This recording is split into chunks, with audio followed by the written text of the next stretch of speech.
CUJO, I'm sorry, don't you have a gun or something? You want to shoot him? Yeah, isn't that what you're supposed to do with sick animals? Fuck you. Excuse me, your nasty little pet clearly needs to be put down. I don't even know why Kate invited you out here. I knew you had Guys! trouble with me. Listen.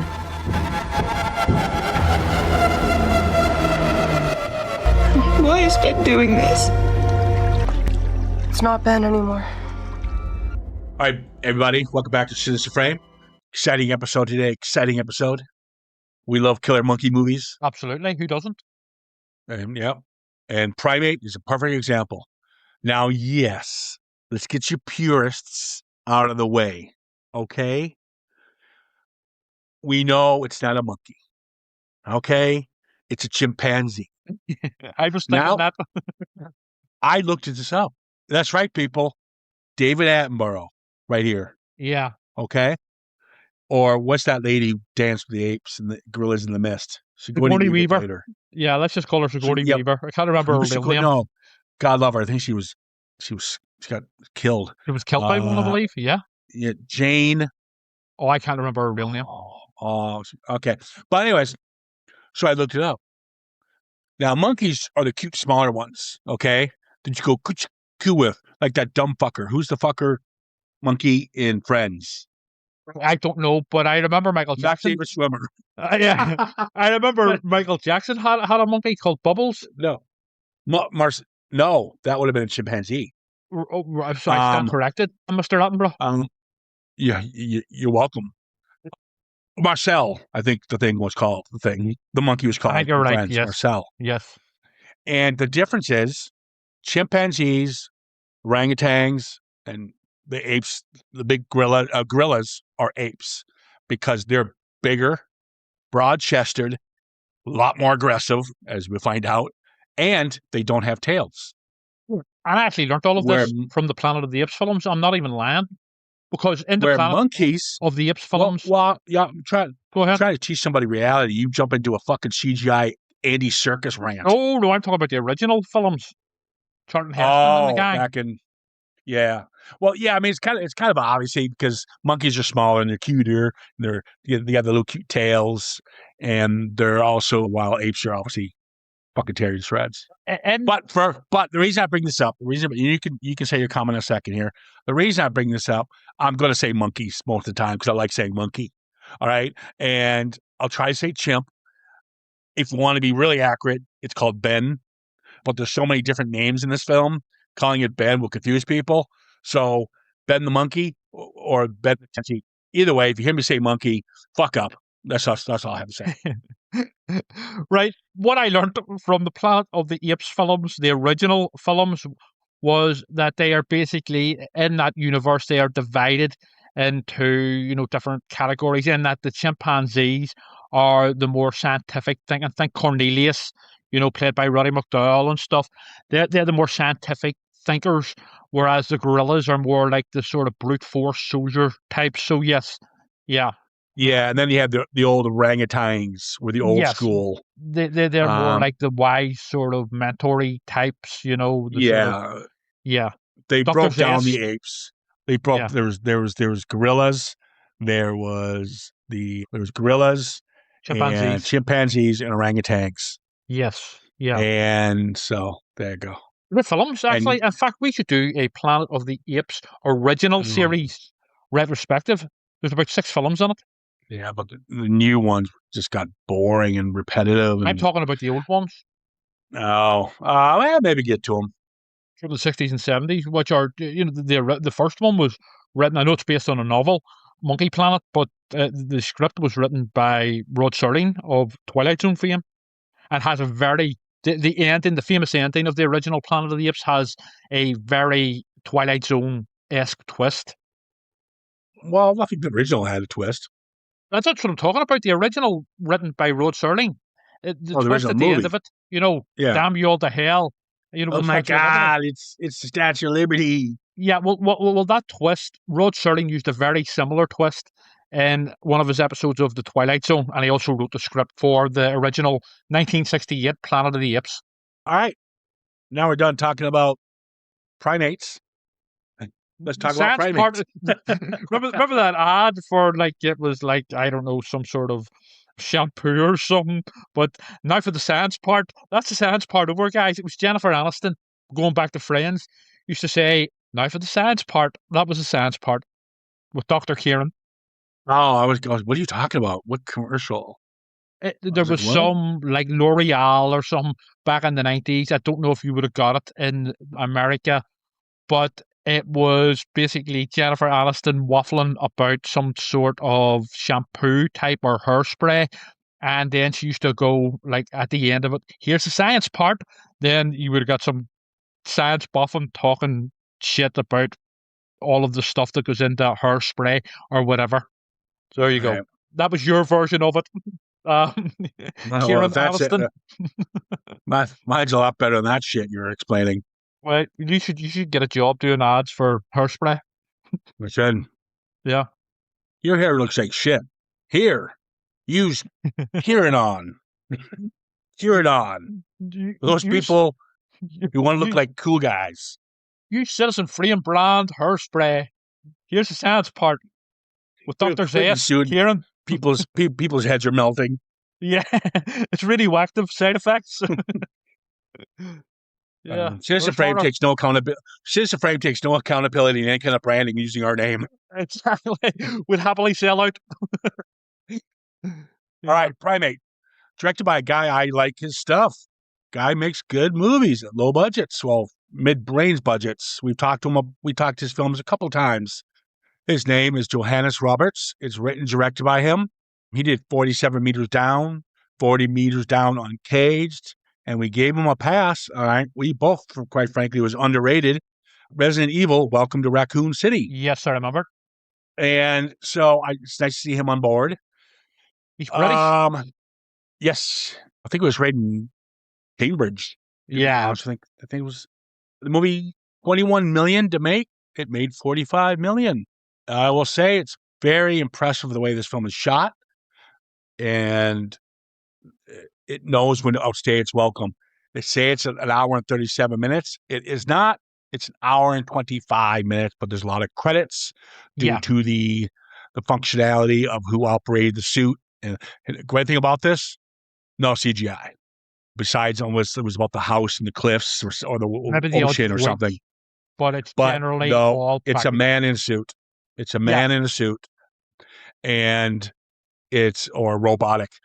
The guy's named Scott or somebody who played Ben the monkey. Chimpanzee. Now here's the reason Roberts wanted to go this route was because he wanted to play a nod to the original CUJO. Now, how CUJO worked was they had a real dog, and then they had the stuntman playing the dog in the suit. So there's actually some funny pictures of him in this big dog suit. But it fucking works. You can never tell. That's because of the quick cuts and the use of where they put the blood and the saliva. And camera tricks, basically. Camera tricks, you got it. And he wanted to go that route. And it looks scarier when it looks more real. You can even have like we talked about this. We talked about this with Cocaine Bear. What ruined Cocaine Bear? It would have been funner if you had some fucker in a suit or a robotic than that stupid CGI bear we got. 100%. It takes you out of it. It takes you out of it right away. It does. It ruins the immersion in it, and it also takes away from the threat of whatever the monster might be. I get that there is a place for CGI, and obviously CGI artists are very talented, but I think I've always said it works much better in science fiction or fantasy, but not with horror. And it is always worth. I get that a lot of times these things are down to studio and funding and stuff, but always go with practical with horror would be my take. If you can. Yeah, so that's why we have most of the movie a man in a suit, and it works effectively well. Yeah, playing Ben here because of his love for the original. Well, it pretty much is a copy of CUJO. He even says the rabies and everything. It's a remake of CUJO pretty much, but with a chimpanzee. I guess we need to get think about it. I think when you think about it, he just wanted to follow suit. Yeah. Monkey Come suit. on. Yeah. Get it? Suit. I know. Follow suit. I know. I know. Right now, our listeners are going, "My God, that Kieran's so funny. He's so brilliant with his little jokes." And Trevor just sits there. Just sits Witty and there. sharp. He's so witty and sharp, but also very clever with the science. You know, is there anything he Yep. can't do apart from Yep. review a film? Read or write. All right. So we got a cast here who I enjoy. Actually, they're not annoying, and if they are Not annoying, actually.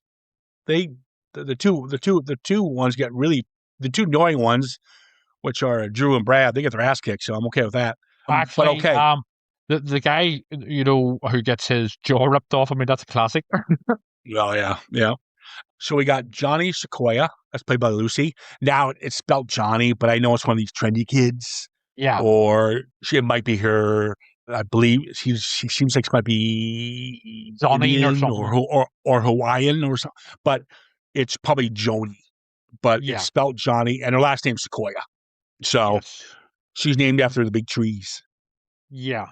I would say Okay, about the big characters trees. overall, they are quite. I mean, they're very one-dimensional, but they the actresses mainly, actually the actresses and the actors are all actually very good, and like you say, not annoying.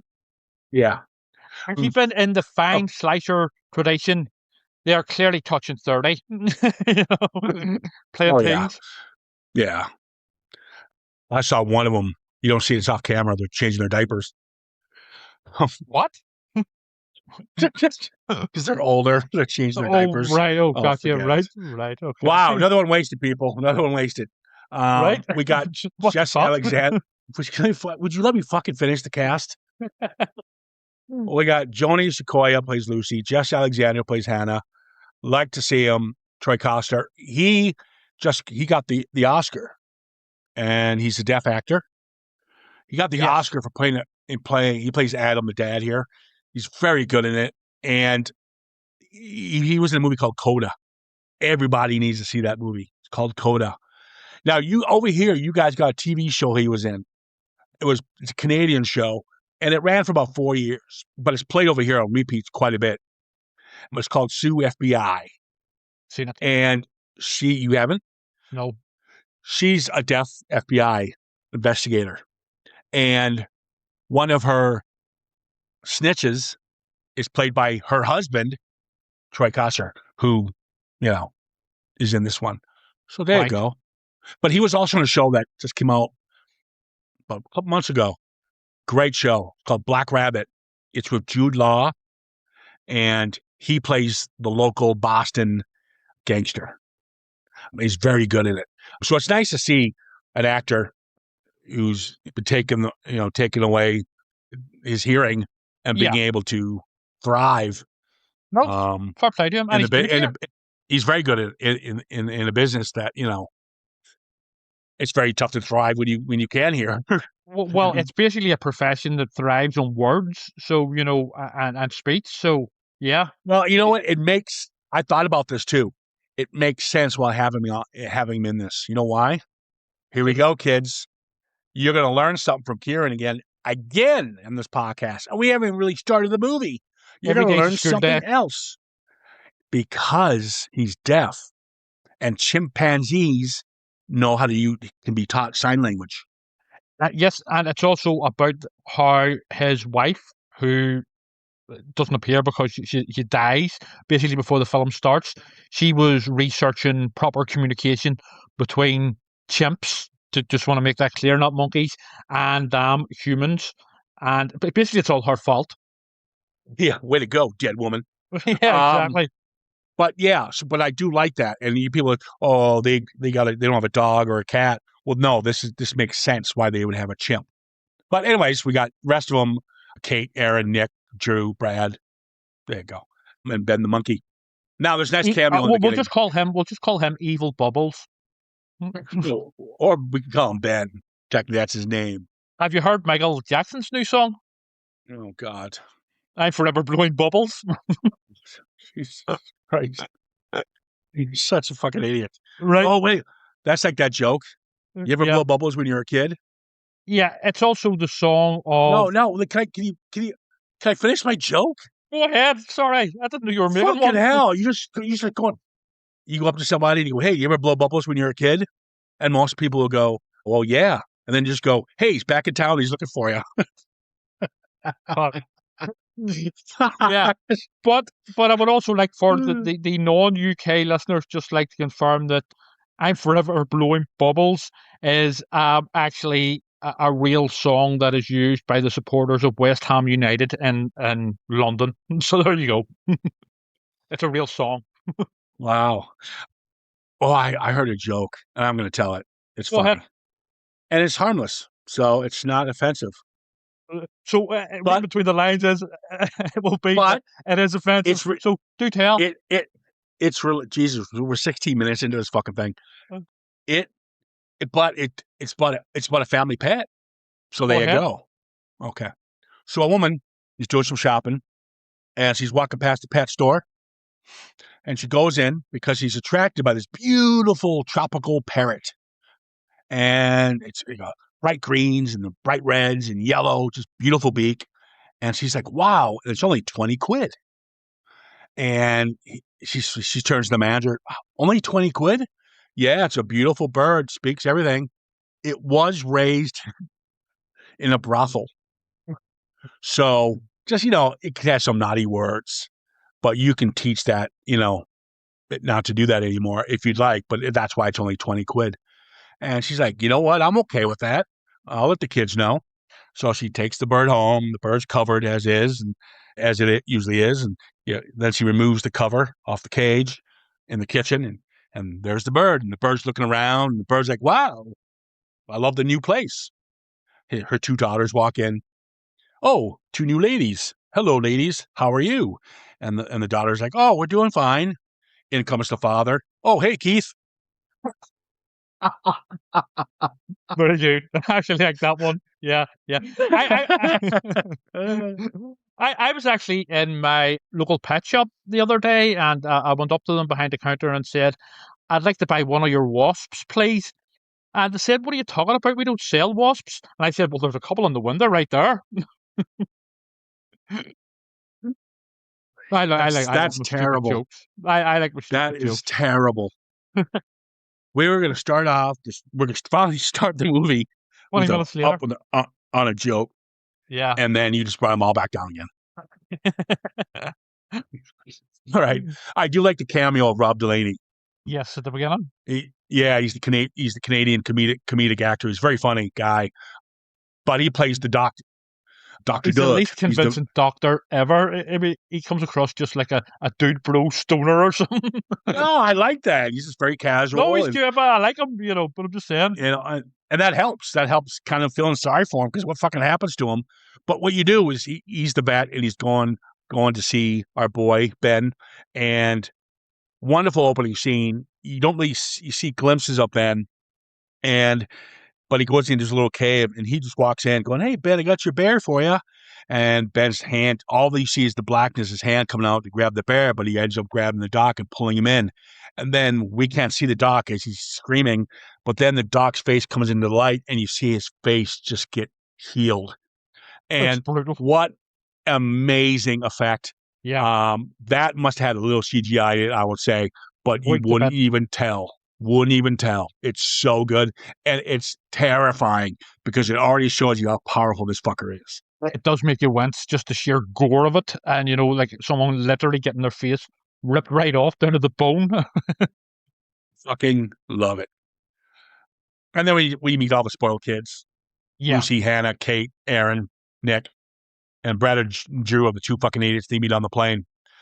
Doesn't really matter. Lucy and Aaron are their sisters, and their father is going to be our boy Troy, whose his name is Adam. He's going to be out for most of the picture. Now they live in this fucking amazing house. I want this house, and it's on the cliffs. It's supposed to be Hawaii, and he is a very successful crime writer, mystery novelist or something. That's and right. So he'll be gone for most of the film doing a book signing of sorts. Yes. And they're just out, just not partying. They're just, by the poolside and stuff like that. Well, they are partying, what I like? But nothing major. Well, nothing major.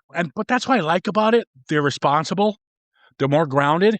And I we don't won't even jump. think they're I'll tell- teens. I think they're more early 20s, like college student types. They're probably they're probably late teens, maybe at a 21. push. Yeah, Erin's the young sister, so she's because she's she's still about there 15 or because so. yeah, because Lucy was away for a while. She was away abroad because she's taking some classes, doing something, whatever. And also she's Um, mourning the mother as well, who's died. yeah. Research science Now, woman who started it all. here's what really makes this film just watchable, especially the characters. And I don't care what they're really saying. To be honest with you, they're playing their age group, And what the man? but it's their actions. None of them are cowards. They all defend each other. Like if one girl gets attacked by the monkey, another girl will get out of that pool to help that girl. Yeah, even It's Hannah, not who is Hannah, portrayed as who's a bit kind of of a the bitch. bitch. Yeah, Yes, exactly. We talk about arcs and stuff. All these girls bring it. And so does Nick. Nick sacrifices himself. And Brad and Julia are just the traditional slasher yeah, they're just monkey idiots. fodder. Yeah, But that's what this film really goes. And it's only about a 25-minute intro to who these people are, and why they have Ben, and how the tools work. The Ben has this iPad where he can speak on it, and they show them, signing with Ben, so we kind of know how Ben works and how they communicate with Ben. The fun part of this is when they kind of misdirect you a bit. They show Ben very sleepless and tired when he meets Hannah for the first time. yeah. And she's kind of aggressive with her. And the father shows up and goes, sorry. He's very shy or with people he doesn't know officially. But then I remember the reason I was getting confused was, oh, yeah, because it's violent now because you just killed the doctor. But what the film does is the opening sequence of the film is not the opening sequence. That happens about It goes 25 back minutes. 36 hours. There's a thing comes up on the Yes. screen that says 36 hours earlier after the vet Yes. gets his face ripped off. Yeah. So, but if you don't catch that, or you kind of realize, oh, is the rabies starting to kick off? No, because technically he hasn't been bit yet. Yeah. It's a mongoose that bites him. Now in Hawaii, there's no rabies. Yeah, but for the sake of the movie, he's got rabies. No, I think the vet They when do find out, reference it, to be fair. they reference that. They do reference that. They do. Why does the mongoose have rabies? But at this point, they still don't know. Well, the father does now. Once the father finds out that the mongoose bit, because he knows that the monkey's been bit. That's why the vet went over to check on him. Since the mongoose has rabies, he knows what the outcome's going to be. Because once an animal gets rabies, you're fucked. Oh yeah. You got to put it down. Yeah. Humans, I remember the old school. If a human got bit and the animal has rabies, you got to take like 10 needle injections in the stomach. Have you ever had rabies, Kieran? You fucking gave me rabies with my fucking anger. I mean, there are times on this podcast that you've sounded rabid, to be fair. Fucking drooling at the mouth and stuff. Did you get rabies from podcasting with somebody else that you just want to fucking end your life with? He drools not in a at the good mouth way? and stuff. It's wild. You have to get all those injections and stuff for anti-rabid sort of stuff to calm him down. This house is fucking gorgeous. Oh, I know. It's obviously a set, by the way. It's because when they pan back, the cool thing about it, what they do is they give you a tour of the house as everyone's looking around and stuff. And the house is built on a cliff set. So what it does is the house is on the cliff, and then to get down to the pool, you got to go through a cave that's embedded through the cliff, and then it brings you down to the pool, and that's overlooking the ocean. It's incredible. But when they pan back, you can tell it's a CGI kind of house, but it's still well done. I think filmed in Australia, where a lot of films are, American films, Hollywood films are filmed now. Actually, I believe it was New Zealand. I believe it was Portugal. Well, oh, right. Yes, I think you're right, actually. Yes. Yeah. I knew it wasn't actually Hawaii anyway. Oh, I know. Yeah. It'd be cost too much money. I don't know. Would it? But way too much money. Hawaii. In Hawaii? Yes, it is. You know how expensive it is to film in Hawaii? Yeah, but you know how fucking expensive it is to film in the States, unless Um, you're like in the Carolinas or Well, I do you know know. that But that's why a lot of films are filmed in places like Romania or the UK or Australian stuff because Canada is a classic example because it's cheaper. yeah, a lot of stuff is filmed in Vancouver. Yeah, yeah. It's a good tax breaks up there, I guess. Oh yeah, yeah. A lot of TV, American TV, is filmed in Canada. Yeah. So the father, before he goes off to his signing, he calls the vet, come down, check on Ben. Okay. Now Ben will show up, which we see what happens to him. That will come back into play when the girls are being attacked. Yep. So it's the next day. No, wait. It takes only place 2 days. So at night they're all there. The dad's there. They're all hanging out. No problem. It's innocent enough. They're drinking and stuff. No big deal. Dad's there. He doesn't care. They're all pretty. They're not doing blow or anything like that. Well, they But are. the They're having dad the then, odd joint, oh, it's a joint. It's pot. Well, not in the UK. It's we call it a joint or a spliff. You know what I mean? But No, I know, but I was saying it's pot, it's weed, meaning just yeah, yeah, you're nothing calling it. I mean, serious. I'm saying yeah, I'm saying cocaine and stuff. You put in, come on, joint, No, that's what we would call a basically a weed spliff over a here, a weed. joint, We call it a joint too. Joint, right? weed, Okay, whatever. It's all the same. tomato. Well, you're the expert. I'm not. I don't know. Anyway, they're doing soft drugs. That's the point. It's nothing serious. They're not like shooting up or whatever. Chasing the dragon, chasing the monkey, more like. Sorry, chimpanzee. Wow. Wow. Really sad. So this whole thing's pretty much dated on who we're dealing with, why they're going to be left alone. About 25 minutes into the film, the rest of the film is just a big chase. Yeah, it's a slasher. There's a nice scene where she takes Kate to bed, and because she was throwing up, and the next morning, or she gets up, and we finally see Ben's face. Now this is after he's been bitten, and Ben's in the kitchen area, and Kate goes, "Oh, hey, Ben," and Ben's not acting like Ben. And Kate was raised around Ben, so she knows Ben just as much as Lucy and Aaron would. Yeah. And because her and Nick, their brother and sister, they know Ben quite well. Yes. So Ben starts walking toward her, and she walks backwards, and then she knows something's not right, and she slides the glass door between them. And this glass door it's like a designer glass door. It can kind of, it's like a wavy look. It's not like you can see actual all the way through it, the image, but you can see the monkey putting his face closer to the glass, and it's like just formed because it's a different kind of glass. Sinister. It's pretty, yeah. It's a nice way of saying this monkey's no longer Ben. Yep. No more gentle Ben. He's violent Ben now. Violent rabid Ben. But yeah, and then we hear Hannah screaming because Ben is now after Hannah, and this is where everything goes apeshit. And they end up in the pool. And they end up in the pool.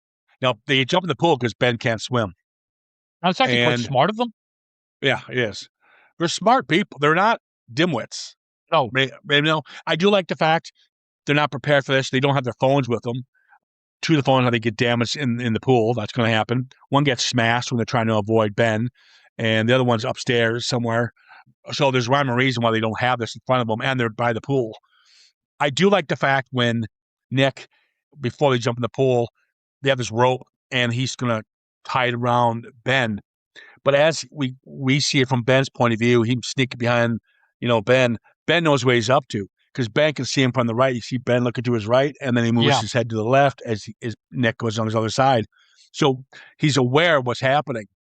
And that's what I really enjoy about this because it shows not only is the chimpanzee smart, but how do you think the chimpanzee smart on fucking acid's going to be like? Yeah, exactly. Yeah. And also, Nick does get his comeuppance very soon as well, and it's pretty brutal. Yeah. What I do like about this is we talked about they're kind of isolated. They're on this kind of mountain, and there's a couple of the houses. in further distance on this mountain. But what they do here is that they're already isolated. They're kind of cut off phone wise because obviously, but now they're trapped in a pool, circled by a monkey, or sorry, chimpanzee. And then the camera pans out and it shows you where the house really is, middle of nowhere. Yeah. So not only are they isolated in their house, now they're isolated even further because now they're trapped in the pool. Well, here's the thing as well, regarding the phones, this is actually quite an issue with modern horror in general. For some sort of, people trapped or need help or whatever, you got to get rid of the phones in some way because, back in the day, you know what I mean, you didn't really have that problem unless you get the landline. But these days, everybody with mobiles and GPS tracking and all that it is a problem for writers. I would say modern script writers in Hollywood or whatever, where you got to get rid of their phones in some way. So, but to do it here and to do it well. Because you have to get rid of the communication aspect of it. Or the threat to be there and for the fact for them to be trapped, essentially. And that even isolates them even more. Yep. Mm-hmm. So, there you go. Yeah, so when Nick gets it, well, the reason I like when Nick gets it is that you're taking out what you would think would be the hero. Yeah, he's that one can of the first to go. Yeah, you can be sexist all you want, but you take the man out of the equation. Now you've got all these women who are by themselves, but you take the man out of the equation, they're going to be more vulnerable. Sorry, that's not sexist, but that's just well, it's playing with that is. as well. It's playing with audience traditional expectations, where there will be a male hero who will step up and be Rambo and save the girls type thing. But so right from the off, the only real male in this situation is Nick, apart from the two dipshits that come later on and the father who's already out of the way. He gets it, and again, to play with it again later on when the two dude bros, the two idiots come and are meant to be there. You think traditionally they'd be there to save the girls, but nah, they're just wasting their time. I do like the deaths here are brilliant. They don't hold back. There's one death I really like in particular, and it's brutal. But Nick's is just batshit crazy as he tries to chuck Ben right off the pool, right off the cliff. Ben doesn't fall and pushes him over. And what the camera does, it follows you follow down with Nick as he's falling down the cliff. And then it cuts away.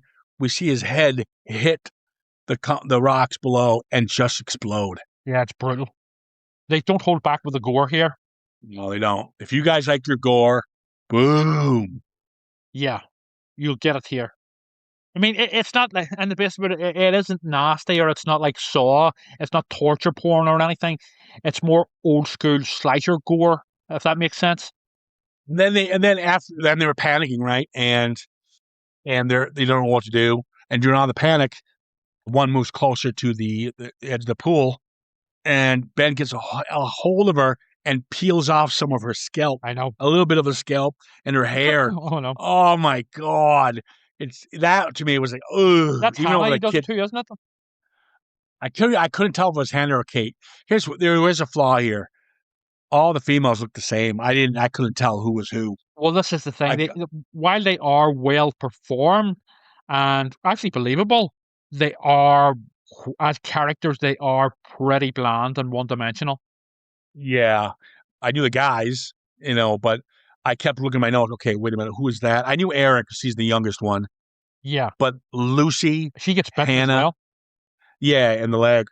But you got, the other three, Katie, Hannah, and Lucy. I was like, okay, which one's this? I just got confused sometimes. Hannah was probably the best character for me, in that she's portrayed as a bit of a bitch, but she sure has a bit of a character arc as well. And then with the stuff later on with her in the car and stuff, and the lock where Ben is like, he's got the key. Yeah. And when all this chaos goes down, the first bit of chaos, when they lose Nick, she gets a chunk of her hair ripped out. One of the girls asks, why is Ben doing this? And she just simply says, it's not Ben anymore. Yes. And they're on the opposite side of the pool, and Ben's just staring at them. And Ben's a slightly long distance away from us as well. But he's got his little iPad, and he keeps hitting a button. And that button just keeps saying, dead, dead, Yeah. dead. And as he keeps hitting the button, we get closer to him, and we see the evil in his eyes. And as the movie moves on, his saliva and all thickens as the rabies start really kicking in. So every time you see him, and you see the saliva getting thicker and whiter, whatever it is, the more brutal the attacks are. He is Ben no more. He's a monster. Oh, poor Poor Ben. chimpanzee. Yeah. It's not Ben's fault. He just caught rabies. It's the mongoose's fault. Fucking mongoose. Yeah. Bastard. There's another great scene, and where Lucy and Katie are able to get out of the pool because Ben's disappeared. Again, this is what I like. The women have balls. You know, they're not these traditional screaming all the time. They know to strike when the time is right. They're smart, know but at the- the same time, they're not sort of. They're still female characters in that they're not, some of these films will just basically have a so-called strong female character, but it's just basically a male character, but played by a female, if you know what I mean. But here they're actually young women who are actually intelligent. Really, really nice shots is when Lucy and Katie are walking up from the pool, and they're going up that little cave of steps, as I was mentioning, to get up to the main house, right? Yes. And we can hear some of the chatter in the pool from the girls and the other two, and we can hear the wind and the rustling of the trees. You know what you'd get outside of a windy, beachside Hawaiian front, Left side. and you can, and they sneak into, and they're going very slow, and then the camera literally watches us, and you can see Lucy's hands. All you see is Lucy's hand closing the patio door to get into the house. And the minute she does that, once we hear the click of the patio door, we're inside the house, and it's complete silence. Yes. And it's an all new calm.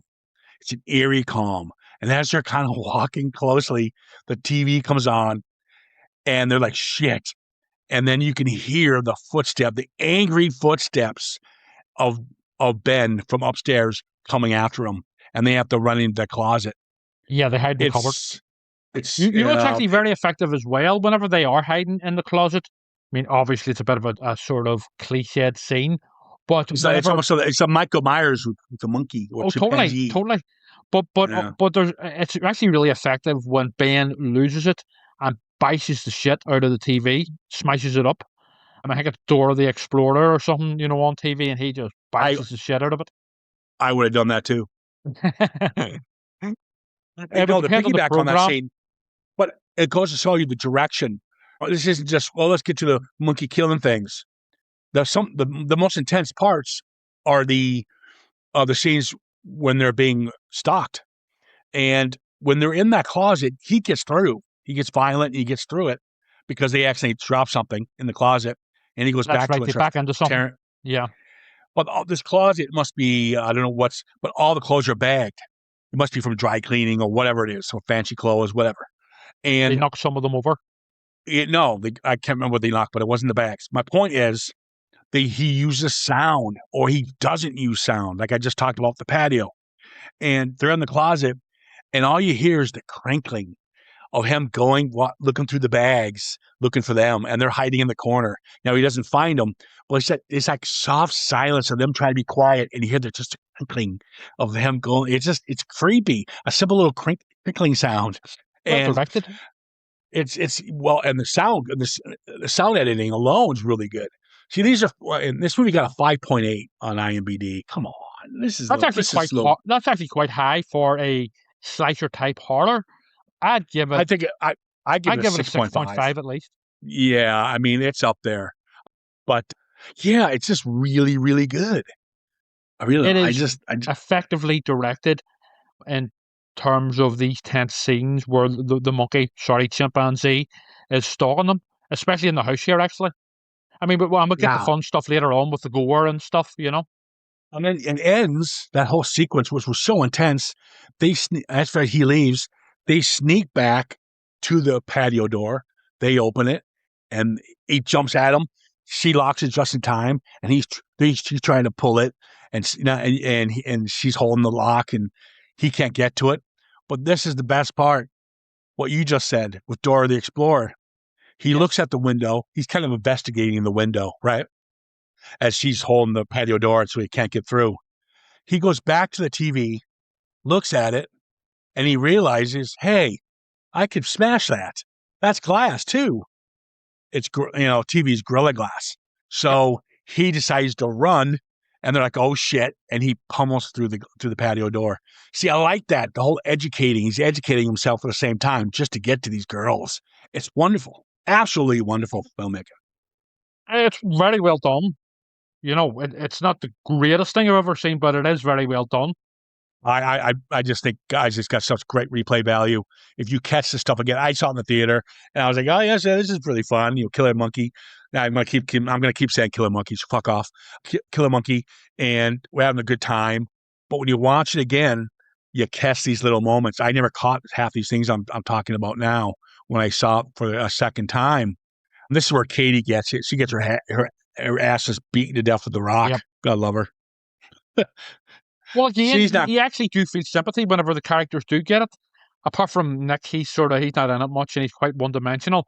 But whenever Kate here gets it, you do feel for her because they are quite likable and believable, even though they're a bit bland as well. And we talk about the characters and how they're not cowards.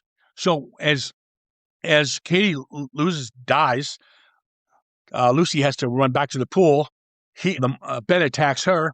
Hannah gets out of the pool to help her. Yes, and that's their wee arc together. Exactly, because they were kind of at each other's throats for a bit. They didn't get on, yeah. Well, because Nick liked Lucy and Hannah liked Nick. Yes, so there's that little jealousy there. Yeah, it went nowhere. But anyways, Hannah it went nowhere because he got fucked off a cliff by fucking Ben. Yeah, a skull bashed in. That didn't help. But when she wraps the rope around our boy, Hannah and Lucy jump back in the pool, and they know right away together to pull the rope to get him into the pool so he'll drown. Yeah. But he snaps the rope. Because now he's seething. He's got more saliva. So now he's fucking way more powerful than what he was. Robo killer chimp. Yeah. He's Ben X, like Jason X.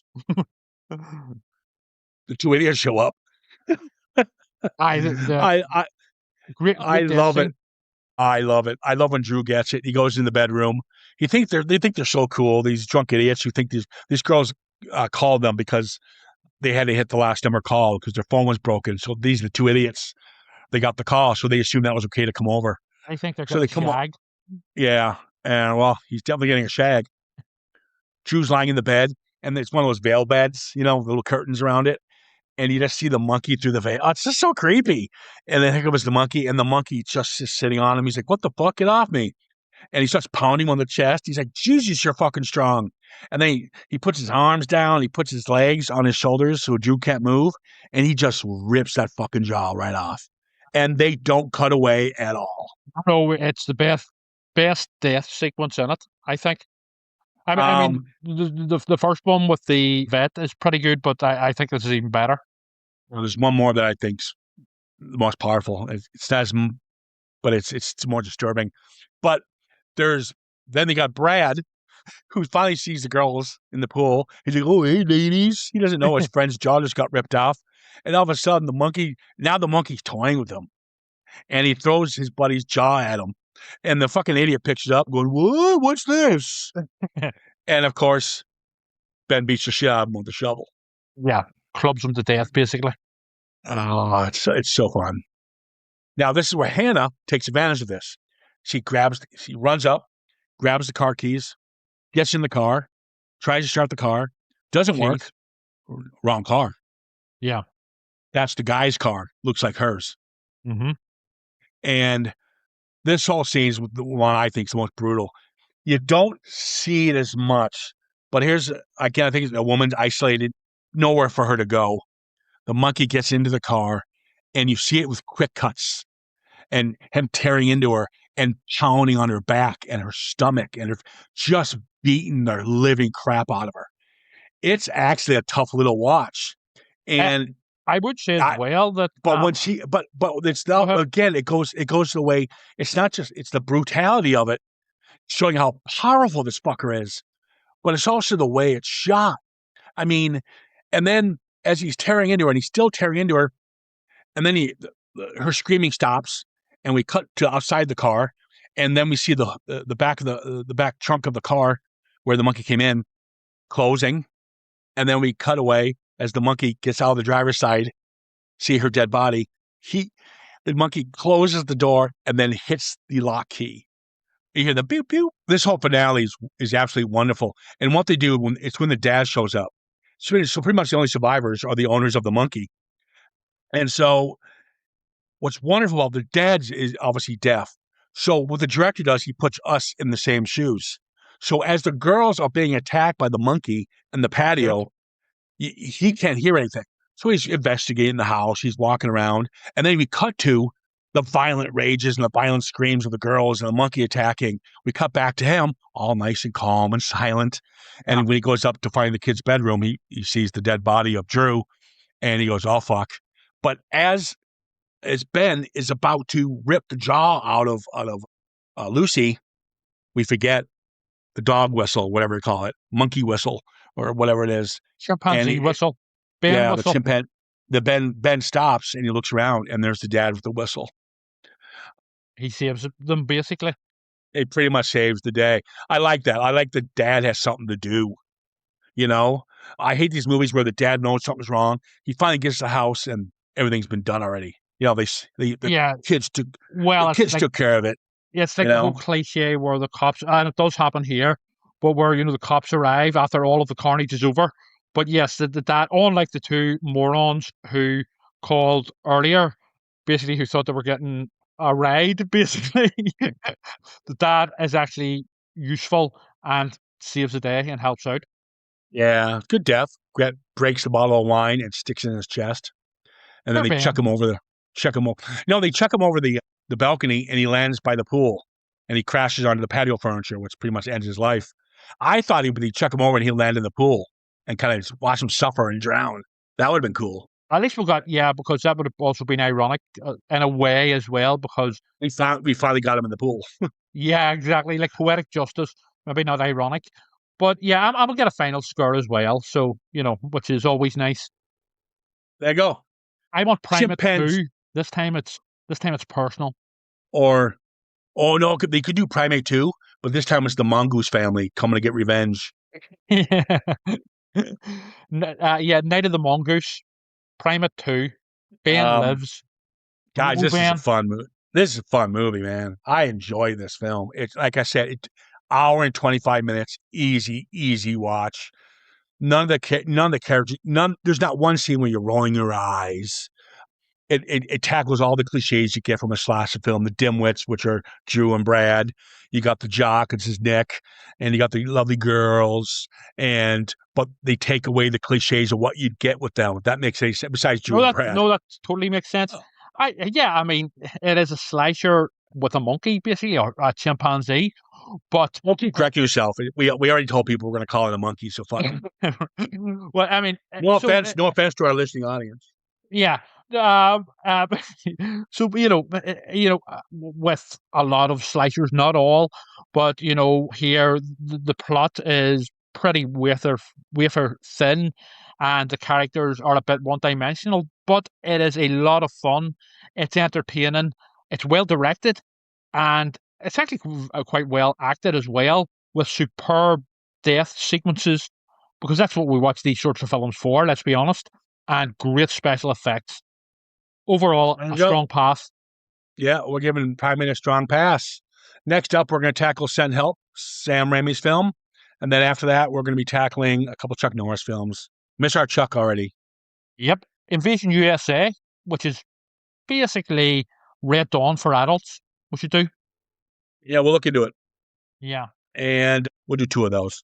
Definitely one of his Karate Man movies. Reagan he was in? The Bruce Lee one? Yeah, but barely. Yeah. Yeah, that's all I've got. That's really all I've got. This was a longer one than I thought, but we didn't start the podcast with you for about 20 fucking minutes. Too busy telling bad jokes? No, mine was a good joke. Yours was fucking terrible. I thought mine was great. That pet shop joke. Wow. Classic. And then the Michael Jackson joke as well. No, Jesus. Yeah, two fucking classics that you had to explain one of them. It's like, what? Well, you know the way that there's now a Saturday Night Live UK version, which apparently didn't get down too well. Apparently, it wasn't well received. Well, who needs that when you've got us? So there you go. I like the Saturday Night Live. I thought it was pretty funny. I haven't seen it. I can't comment. Not all skits are going to work. I know but that. I thought it was kind of funny. I haven't seen it. I can't comment. The David Attenborough one was pretty funny. The news team was pretty funny. No, I kind of enjoyed it. All right, guys, give us a shout at citizenframe_podcast on Instagram and, of course, Facebook. Or reach out by email, citizenframe@outlook.com if you got any monkey jokes. Oh, sorry, chimpanzee jokes. Or Michael Jackson jokes. Quite a few of those. It's probably quite a few of those. That's it. We're done. Just took way too long. It did. All right. We're done. Take care of yourselves. All the best. Later.